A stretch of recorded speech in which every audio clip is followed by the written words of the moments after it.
Good morning students. आज high school की class में नेक्स्ट चैप्टर पढ़ाना है, तो नेक्स्ट एक्सरसाइज पढ़ानी है। नेक्स्ट एक्सरसाइज पढ़ाने से पहले कुछ इम्पोर्टेंट टॉपिक हैं इसमें, इसको आप समझ लीजिए, फिर आगे मैं आपको बताऊंगा। ठीक है, तो यहाँ पर आप सबसे पहले क्या करेंगे कि एक्सरसाइज 8.2 डालेंगे और उसमें पहला पॉइंट आप लिखेंगे, हेडिंग डालेंगे कुछ विशिष्ट कोणों के त्रिकोणमितीय अनुपात। तीर का निशान लगा के इस तरीके से आपको उतारना है। ध्यान दीजिए, यहाँ पर किताब में जिस तरीके से दिया हुआ है इसमें थीटा मान, हमने थीटा माना है, किताब में ए मान रखा है, यानी कोण है कोई भी ए, हमने थीटा मान रखा है, कोण थीटा होता है। तो यहाँ पर 0 डिग्री, 30 डिग्री, 45 डिग्री और 60 डिग्री और 90 डिग्री दिया हुआ है। ठीक है, इधर sine cos tan cosec sec cot, theta के टर्म में ए सब में है। तो यहाँ पर किताब में जिस तरीके से दिया हुआ है और हमने जिस तरीके से लिखा है, दोनों में अंतर है। ध्यान दीजिएगा, किताब में कोण ऐसे हैं, त्रिकोणमितीय अनुपात इस तरीके से हैं, ऊपर से नीचे की ओर हैं, और जो कोण है वो बाएं से दाएं की ओर हैं। लेकिन हमने जो लिखा है उसमें ध्यान दीजिए, त्रिकोणमितीय अनुपात बाएं से दाएं की ओर हैं, और कोण जो है यानी थीटा, जो कोण माना गया है थीटा के रिस्पेक्ट में 0, 30, 45, 60 और 90 मैंने ऊपर से नीचे मान रखा है। तो यानी किताब से और इसमें जस्ट उल्टा मैंने क्यों लिखा है, उसका रीजन है क्योंकि मान आसानी से याद हो जाएं, इसलिए मैंने इसको ऐसे लिखा हुआ है। तो यहाँ पे देखिए, अब इस सारणी को आप बहुत ही अच्छे से समझिए, मान बहुत ही आसानी से आपको याद हो जाएंगे। तो मान sine cos tan cosec sec cot त्रिकोणमितीय अनुपात होते हैं, ये तो सभी जानते हैं। तो sine theta, cos theta, tan theta, फिर अपोजिट में कॉसेक थीटा, सेक थीटा और कॉट थीटा। ओके, तो इस तरीके से हमने थीटा के रिस्पेक्ट में बताया है। तो थीटा, ये जो कोण है, तीर का निशान नीचे की ओर मैंने लगा दिया है, यानी कोण कौन कौन से हैं, 0, 30, 45, 60, 90, यानी ये बेसिक जो होते हैं, ये 1, 2, 3, 4, 5 ही कोण जो हैं ये बेस है, आधार हैं। इसी के आधार पर, इन्हीं कोणों के आधार पर, यानी 0 डिग्री से लगा के 90 डिग्री तक के मानों को अगर याद कर लिया जाए तो बाकी सभी मान किसी भी कोण के लिए निकालना हो, चाहे 180 का निकालना हो, 270 का निकालना हो, 300 का निकालना हो, किसी भी कोण का मान अगर निकालना होगा तो बड़ी ही आसानी से निकाला जा सकता है। लेकिन ये आपको याद होने चाहिए, यानी 5 कोणों के मान आपको याद होने चाहिए सभी त्रिकोणमितीय अनुपातों के लिए।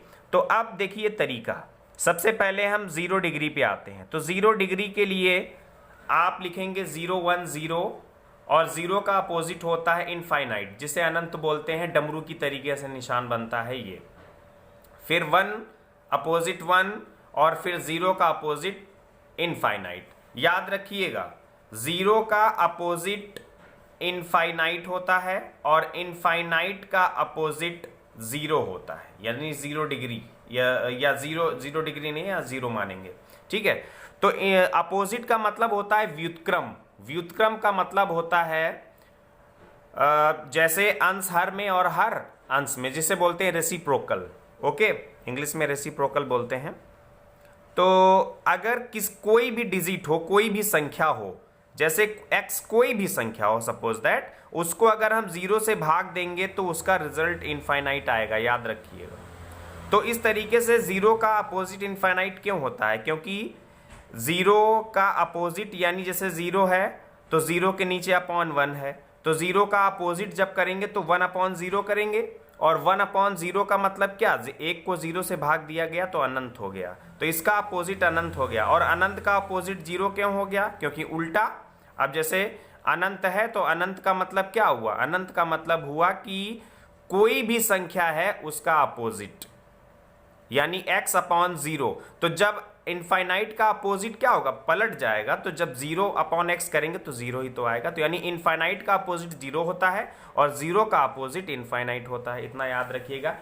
अपोजिट नहीं बोल सकते हैं, समझाने के लिए मैं अपोजिट बोल रहा हूं, लेकिन इसका मतलब होता है रेसिप्रोकल यानी व्युत्क्रम। ओके, याद रखिएगा।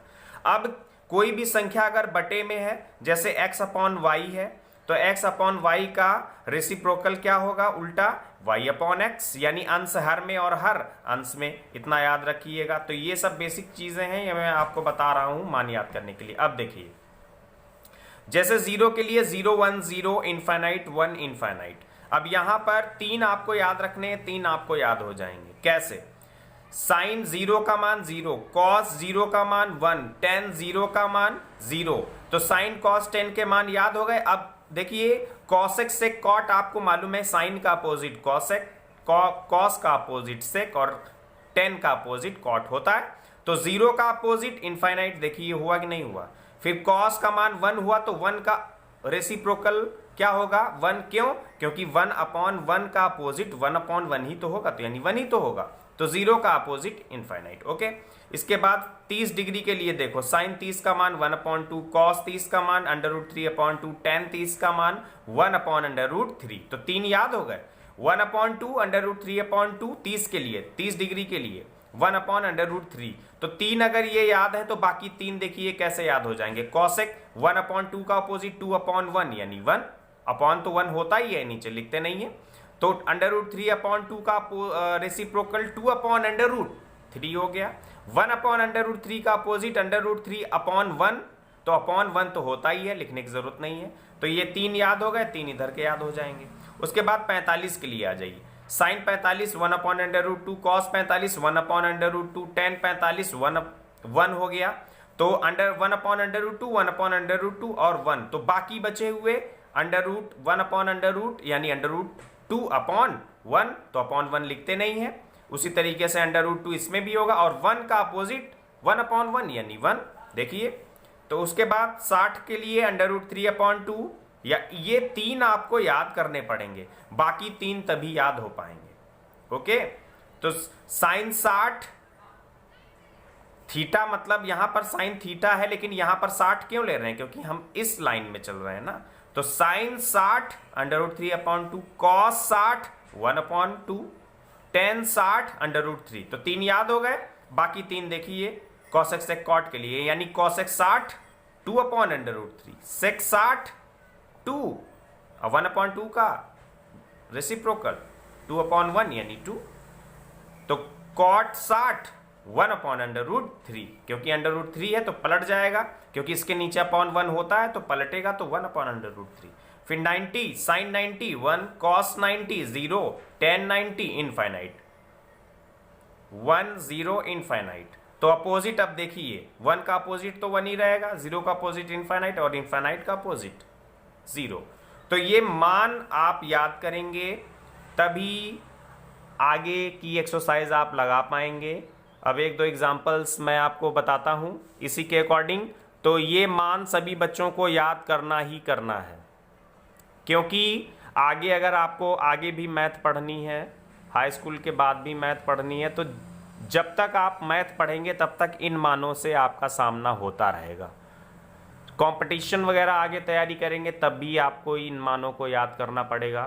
तो इसका और कोई सिस्टम नहीं है, ये बेसिक डिजिट हैं, यानी बेसिक कोण है, एंगल हैं, तो इनको इतने तो आपको याद करने ही करने हैं। तो इसलिए इसमें कोई लापरवाही नहीं चलेगी, इन मानों को सभी बच्चों को अच्छे से याद कर लेना है। मैंने जिस तरीके से लिखा है, आप चाहें तो इस तरीके से स्क्रीनशॉट लेके आप रख लें और फेयर कॉपी में इसी तरीके से उतार लेंगे।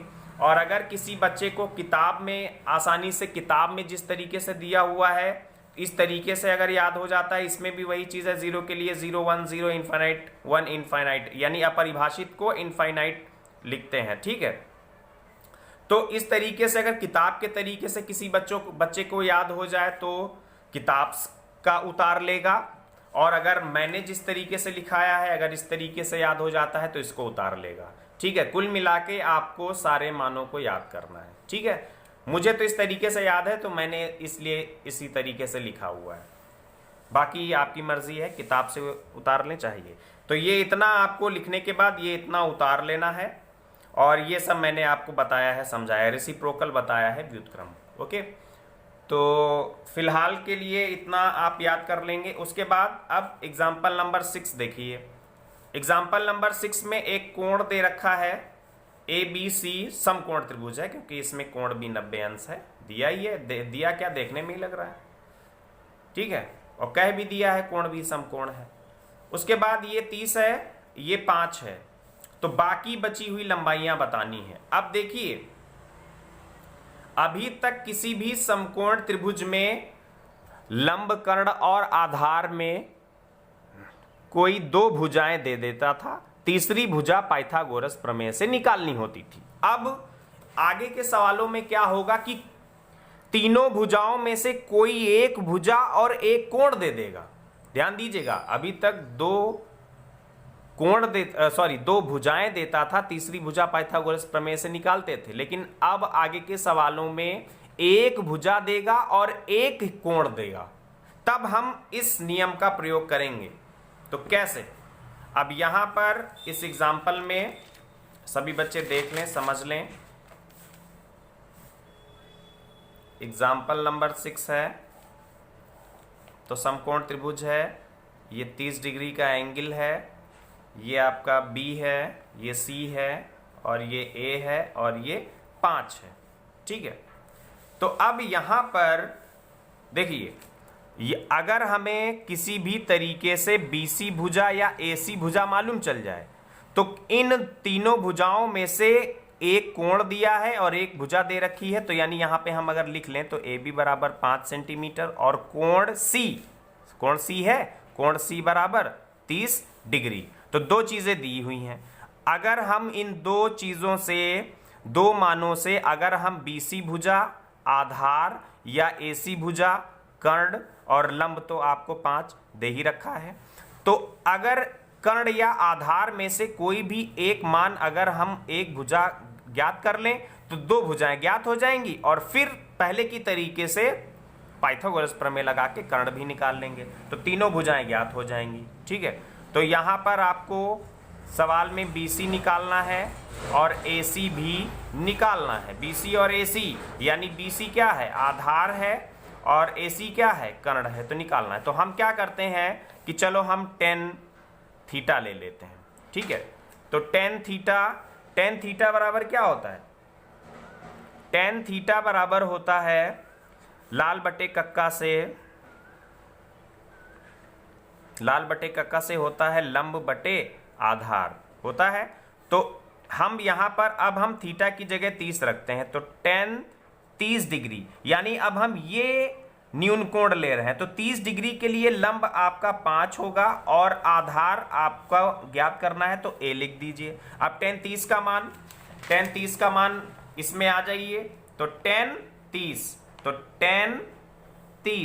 1/√3, तो 1/√3 tan 30 की जगह रख देंगे 1/√3 is equal to 5/A, cross multiplication करेंगे तो A का गुणा 1 में आएगा तो A, और 5 का √3 में होगा तो 5/√3। तो ये आपका आधार पता चल गया, यानी आधार आपको पता चल गया, और लंब कितना दिया हुआ है, लंब आपको 5 दिया है, तो लंब और आधार पता चल गया। अब फिर पाइथागोरस प्रमेय लगानी पड़ेगी यहाँ पे, क्योंकि दो भुजाएं ज्ञात हो गई ना, तीसरी भुजा ज्ञात करने के लिए पाइथागोरस प्रमेय आपको लगानी ही पड़ेगी।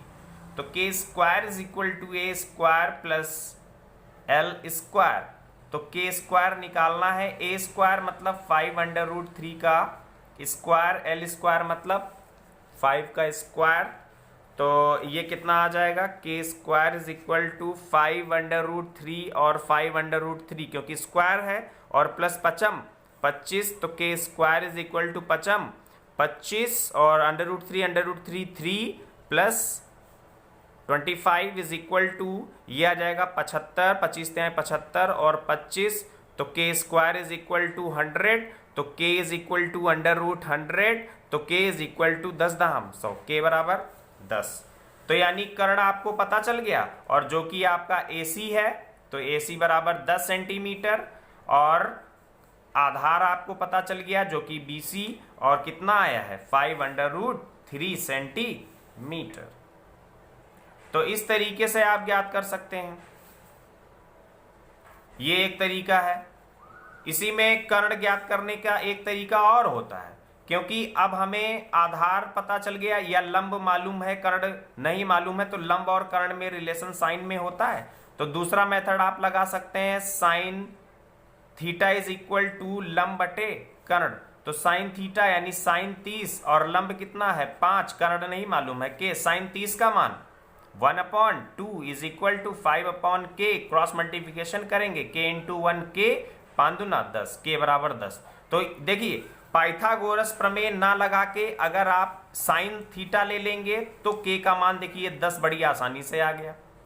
तो ये भी एक मेथड है कि टेन थीटा हमने लगाया तो आधार पता चल गया, और हमने जब साइन थीटा लगाया तो कर्ण पता चल गया। तो इस तरीके से भी कर सकते हैं, या एक कोण ये टेन थीटा लगा के और पाइथागोरस प्रमेय लगा के भी ज्ञात कर सकते हैं। तो जो आपको आसान लगे, चाहे आप इसको ज्ञात करने के बाद पाइथागोरस प्रमेय से कर्ण का मान निकालें, या डायरेक्ट ये छोटी सी विधि है, ये विधि मान ज्ञात होगा तो ये विधि बड़ी आसान है। ये इस विधि का इस्तेमाल करके देखिए k बराबर 10 डायरेक्ट आ गया, बल्कि इसमें इतना कैलकुलेशन करना पड़ा।